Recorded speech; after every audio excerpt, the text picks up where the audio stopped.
Welcome back guys, welcome back to our channel. तो आज हम जो है बात करने वाले हैं इंसर्ट टैब के बारे में। तो इंसर्ट टैब के आज के जितने भी ऑप्शंस थे वो हमने सीखे, और यहाँ पर हम जो है लास्ट के कुछ ऑप्शंस हैं उसके अंदर हम बात करेंगे कि किस तरीके से वो ऑप्शंस का यूज़ करते हैं। तो welcome to our part 3 of insert tab.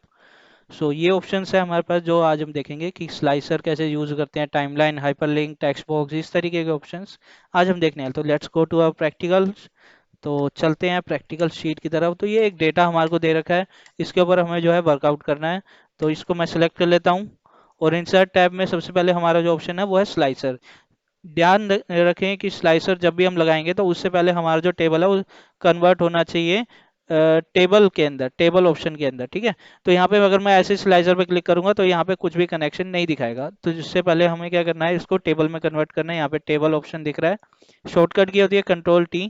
यहाँ पर जो पूछेगा हमारे साथ ये जो रेंज है, ये टेबल जो हेडर्स हैं ये इंक्लूड करते हैं या नहीं करते। तो मैंने कहा हाँ ये हेडर्स हैं इसके अंदर, और ओके कर दिया। ओके करते ही ये जो है टेबल कन्वर्ट हो गया है टेबल के अंदर, मतलब ये डेटा जो है टेबल के अंदर कन्वर्ट हो गया। अब इसके अंदर मैं स्लाइसर का यूज कर सकता हूँ। यहाँ पे जाएंगे, स्लाइसर क्लिक करेंगे तो यहाँ पे आप देखोगे जितने भी हेडर्स थे उस सबके स्लाइसर्स बन गए।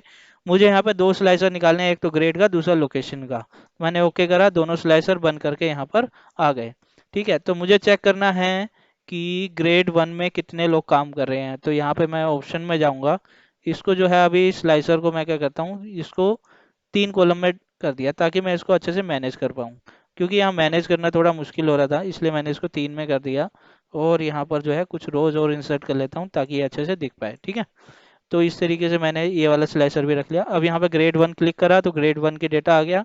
इसमें दिल्ली में कौन है, तो यहाँ पे ऐसे चेक कर सकते हैं। ग्रेड 2 में कितने हैं, तो यहाँ पे का फिल्टर हटा देते हैं, ग्रेड 2 में इतने हैं। यहाँ पे केरला में कौन है, इस तरीके से यहाँ पे जो है स्लाइसर्स हम लगा सकते हैं। ठीक है। तो नेक्स्ट ऑप्शन जो है हमारा, उसकी तरफ चलते हैं, जो है टाइमलाइन का।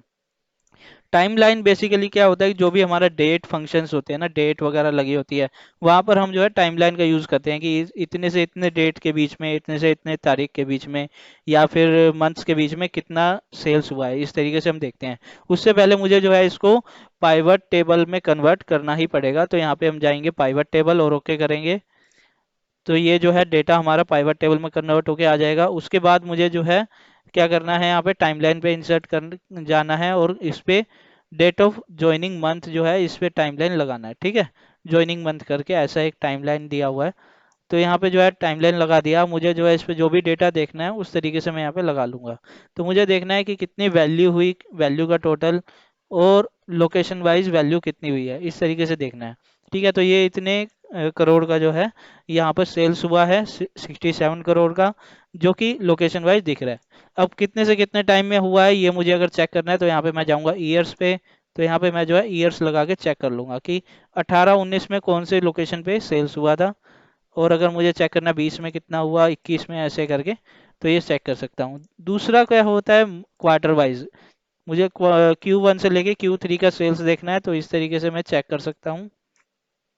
यहाँ पे बेसिकली क्या होता है, मैं रेंज भी ले सकता हूँ और सिंगल क्वार्टर भी सिलेक्ट कर सकता हूँ। ठीक है। तो इस तरीके से यहाँ पर क्वार्टर सिलेक्ट कर सकते हैं हम। दूसरा है मंथ्स, किस मंथ में कितना सेल हुआ, तो वो मैं यहाँ पे सिलेक्ट कर लेता हूँ। सबसे पहले तो मैं ईयर को करेक्ट करता हूँ ताकि ईयर जो है वो ठीक से मिल जाए मुझे। जैसे मैंने जो है अभी सारे ईयर्स को सिलेक्ट कर लिया कि ईयर वाइज मुझे अभी डेटा फिल्टर नहीं करना।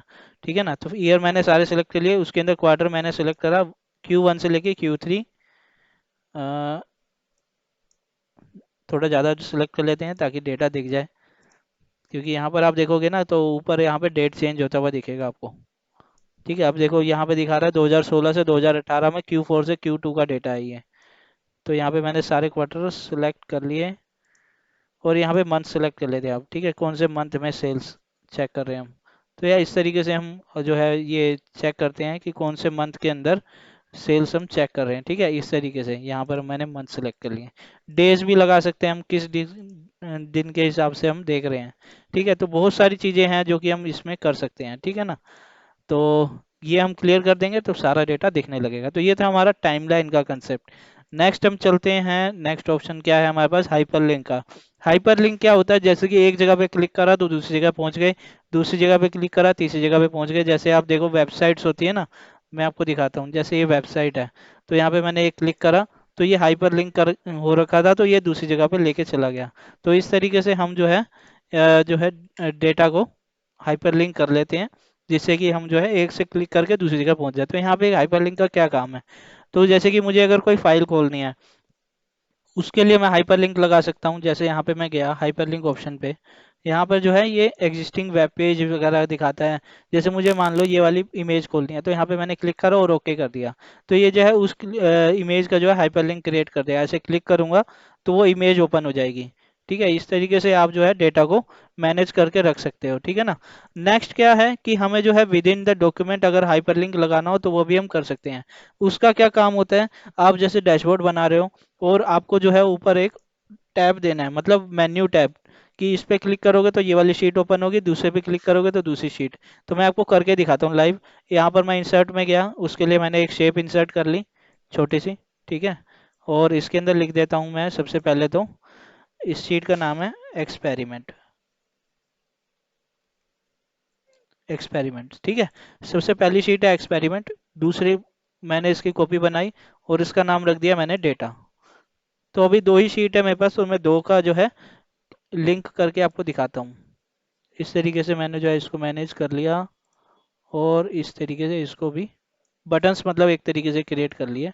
ठीक है, तो यहाँ पे मैं जो है दोनों को, इसका जो टेक्स्ट है वो थोड़ा सा अच्छा कर लेते हैं ताकि ये दिखे हमें। और यहाँ पर जो है मैंने ऐसे रख दिया। ठीक है ना। अब मैं जो है चाहता हूँ कि एक्सपेरिमेंट पे क्लिक करूँ तो एक्सपेरिमेंट टैब पे आ जाऊँ, और दूसरे पे क्लिक करूँ डेटा पे तो डेटा टैब पे चला जाऊँ। तो उसके लिए मुझे क्या करना है, इस पे राइट क्लिक करना है, या फिर यहाँ पे गए इंसर्ट में और हाइपरलिंक पे क्लिक करा, with in the place document पे गए, प्लेस इन दिस डॉक्यूमेंट, और यहाँ पर आपको जो है शीट्स देखने को मिल जाएंगी। शीट पे क्लिक करा एक्सपेरिमेंट्स पे, ओके कर दिया, एक्सपेरिमेंट वाला रेडी हो गया। डेटा पे गए, हाइपर लिंक पे गए, इन द प्लेस डॉक्यूमेंट पे गए, डेटा पे क्लिक करा, ओके कर दिया। ठीक है, ये हमारा रेडी हो गया। अब मैं एक्सपेरिमेंट पे क्लिक करूँ तो उस पे आ जाएगा, डेटा पे क्लिक करूंगा तो डेटा पे चला जाएगा। ठीक है, तो मैं यहाँ पे क्या करूंगा कि इसको दोनों को कॉपी कर लूंगा, और कॉपी करने के बाद मैं जो है इसको डेटा टैब में भी पेस्ट कर दूंगा। ठीक है ना। तो इससे क्या होगा कि यहाँ पर जो है डेटा टैब में भी जब मैं क्लिक करूंगा तो यहाँ पे वो एक्सपेरिमेंट टैब पे ले जाएगा। तो मैं जो है इसको थोड़ा सा ऊपर करके रख देता हूँ, और यहाँ पे इस तरीके से मैंने बटन बना दिए। डेटा पे गए, एक्सपेरिमेंट पे आ गए। इस तरीके से हम डैशबोर्ड्स पे और भी शीट्स के साथ में कर सकते हैं। ठीक है, तो ये तो हमारा था हाइपरलिंक का। दूसरा है टेक्स्ट बॉक्स। टेक्स्ट बॉक्स किस काम में आते हैं, जैसे कि मैंने टेक्स्ट बॉक्स पे क्लिक करा, मेरे को एक एरो मिल जाएगा, मैं यहाँ पे ऐसे ड्रॉ कर सकता हूँ और उसके बारे में कुछ लिख कर दिखा सकता हूँ। ठीक है, ये जस्ट इसी काम में आते हैं कि यहाँ पे जो है डिफरेंट डिफरेंट कॉलम्स क्रिएट कर सकते हैं। जैसे कि आप अखबार देखते हो ना, तो उसमें जो है इस तरीके के टेक्स्ट बॉक्स हम क्रिएट कर सकते हैं। ठीक है, ये हमारा टेक्स्ट बॉक्स का था। और let's go to our next option which is header and footer. तो हेडर और फुटर किस तरीके से लगाते हैं, यहाँ पे हम क्लिक करेंगे तो आप देखोगे कि पेजेस के ना सेक्शन बना देगा। अब पेजेस के हर सेक्शन पे आपको क्या देखना है, मुझे देखना है पेज नंबर। ठीक है, ऐसा करके पेज नंबर 1, यहाँ पे ऐसा करके मैंने लिख दिया, तो सबके ऊपर जो है ये हेडर्स क्रिएट कर देता है। अब आप देखोगे कि यहाँ पर फुटर का भी ऑप्शन आ रहा है, तो यहाँ पे मैं फुटर में लिख दूंगा लास्ट पेज। इस तरीके से मैंने लिख दिया, तो ये सब पे जो है अप्लाई कर देता है। मतलब जितने भी हम पेजेस होते हैं ना, उस तरीके उसके जो है हेडर और फुटर्स यहाँ पे हम लगा सकते हैं। यहाँ पे कुछ कस्टमाइज हेडर फुटर्स होते हैं, उसका भी हम यूज़ कर सकते हैं। ठीक है, हेडर्स के आपको ऑप्शन दिख जाएंगे, पेज नंबर दिखाना है आपको। ठीक है, नंबर ऑफ पेजेस कितने हैं यहाँ पर इस तरीके से हम लगा सकते हैं। जैसे कि आप कह सकते हैं ना 1/10, तो इस तरीके से हम लगा सकते हैं। करंट डेट कौन सी है, करंट टाइम लगाना है, फाइल पाथ, ये सब चीज़ें हम जो है इंसर्ट करा सकते हैं। इमेज लगाना चाहते हैं कोई, तो यहाँ पे हम जो है इमेज भी लगा सकते हैं उसमें। ठीक है ना, तो ये हमारा जो है हेडर फुटर का सेक्शन रहता है, जिसको हम जो है, तो इसके तरीके से हम जो है हेडर फुटर्स लगा सकते हैं। अब आप यहाँ देख सकते हो कि 1228 पेजेस में से 10th पेज, इस तरीके से हम जो है डेट और टाइम और जो भी पेज नंबर वगैरह वो इंसर्ट करा सकते हैं। अब नॉर्मल करने के लिए हम क्या करेंगे, व्यू टैब के अंदर जाएंगे, लास्ट टैब के अंदर यहाँ पर नॉर्मल ऑप्शन होगा सबसे पहला ऑप्शन, उस पर क्लिक करेंगे, नॉर्मल हो जाएगा हमारा पेज। और उसके बाद चलते हैं हम नेक्स्ट ऑप्शन की तरफ, जो कि है वर्ड आर्ट। वर्ड आर्ट पे हम जो है डिफरेंट डिफरेंट वर्ड आर्ट्स देखते हैं, जो कि हमारे पेजेस को और हमारे टेक्स्ट को अच्छे तरीके से डिफाइन करने के लिए यूज़ करते हैं हम। तो हम अपने चैनल का नाम लिखते हैं कंप्यूटर हैक्स। ठीक है, तो इस तरीके से हम जो है ये वर्ड आर्ट बनाते हैं। और इसको हमें जो है अलाइन करना है ऊपर की तरफ। तो यहाँ पर हम जाएंगे और ये ऊपर जो है जा नहीं रहा था क्योंकि ऑब्जेक्ट है इस वजह से। तो कभी कभार ऐसा दिक्कत आती है। आपको क्या करना है, जस्ट इसको पकड़ करके ऊपर नीचे ड्रैग करके इसको सेट कर लेना है, ठीक है। तो यहाँ पे हम चलेंगे नेक्स्ट सिग्नेचर लाइन में। सिग्नेचर लाइन हमारा कब यूज़ होता है, जैसे कि मान लीजिए आपने कोई डेटा बनाया और उसके नीचे आपको जो है अपने सिग्नेचर का जो प्रिंट है वो दिखाना है। तो यहाँ पे जो है एक बार मैं आपको दिखाता हूँ, फाइल में जाएंगे और प्रिंट के प्रीव्यू देखते हैं, ठीक है। इस तरीके से आप देखो, यहाँ पर आपको जो है नीचे अपना सिग्नेचर लाइन दिखाना है। तो आपको कैसे दिखाना होगा वो चलते हैं देखते हैं। तो यहाँ पर हम जाएंगे इंसर्ट में, सिग्नेचर लाइन में क्लिक करेंगे, यूज सिग्नेचर लाइन में माइक्रोसॉफ्ट ऑफिस सिग्नेचर लाइन करेंगे। यहाँ पर हम जो है अपना नाम लिखेंगे, जैसे मैंने जो है अपना नाम लिख दिया, ठीक है। और फिर उसके बाद यहाँ पर लिख दिया मैंने कि, ठीक है ना, यहाँ पर मैंने लिख दिया अपना ईमेल एड्रेस।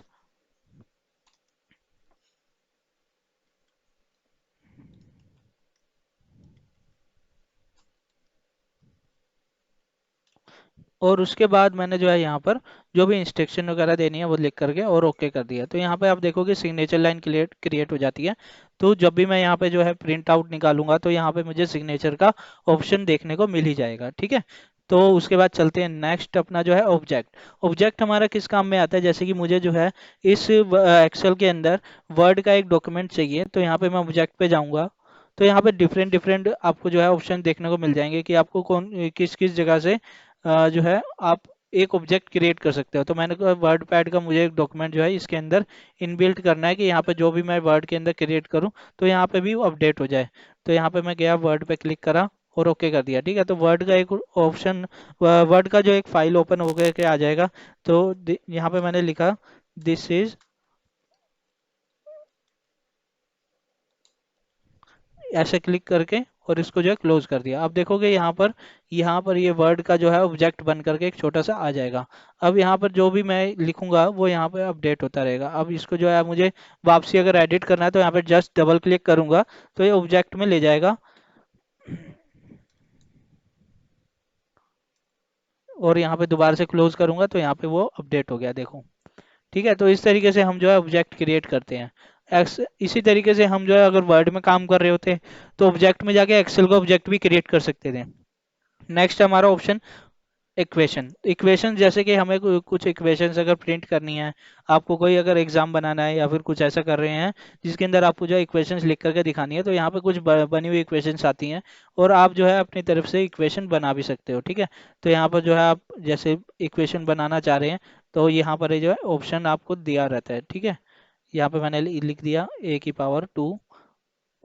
ये लिया नहीं इसने, तो यहाँ पर जो है दोबारा से इरेज करेंगे और यहाँ पे दोबारा से राइट करेंगे a⁻²।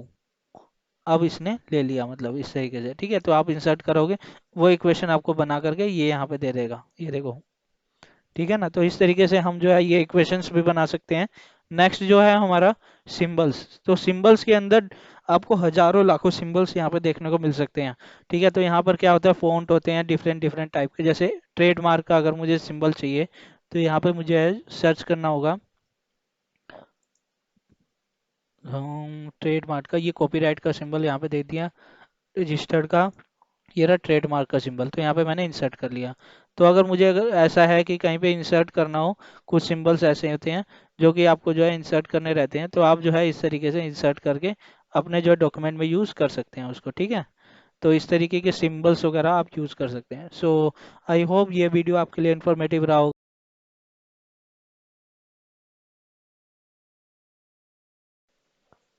Subscribe to my YouTube channel, like and don't forget to press the bell icon.